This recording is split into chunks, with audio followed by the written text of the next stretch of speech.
dahil nga nag-crave tayo nitong isa sa ating paborito na kakaning Pinoy, kaya ayan, gumawa ako nito and tara samahan nyo ako at isi-show ko sa inyo kung paano ko siya ginagawa within 3 ingredients lang. Meron ka ng napakasarap na rice cake.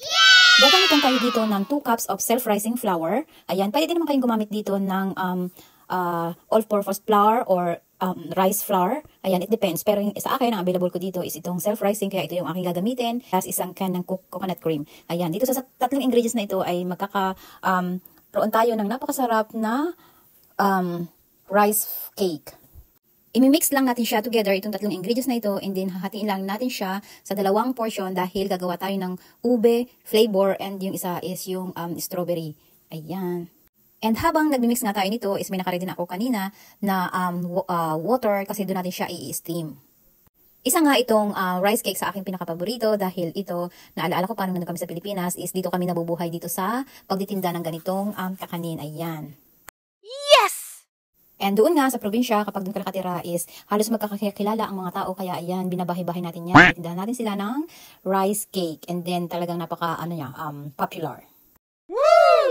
And dito nga, kapag nag-crave lang tayo, saka lang tayo gumagawa ng mga ganitong kakaning Pinoy. And then nakakamiss din talaga. Wow!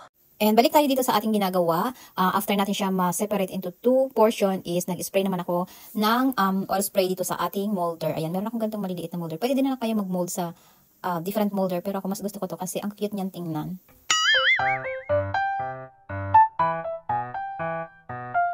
At dahil nga ang available nating steamer ngayon is itong DIY lang, kaya ayan, itong ginamit ko is yung sa rice cooker lang, tapos nilagyan ko lang siya dyan ng boiling water dito sa frying pan, and then saka ko naman siya ilalagay itong ating mga ready mix na mixture na rice cake, and then i-steam lang natin siya ng 8 to 10 minutes lang. Wow!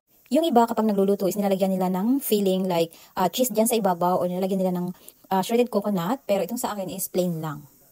At dahil nga medyo maliit lang itong ating steamer, kaya ayan, nakatatlong salang tayo. And then, dito sa isang recipe is makakagawa na tayo dyan ng 24 pieces na rice cake. O diba, ang dami na. Yeah! And ayun lang guys, sana nagustuhan nyo ang video na ito. And please comment down below para naman alam na natin kung saan na ba nakakarating itong ating videos. And ma-shoutout ko naman kayo sa mga susunod pa nating mga videos. Bye-bye!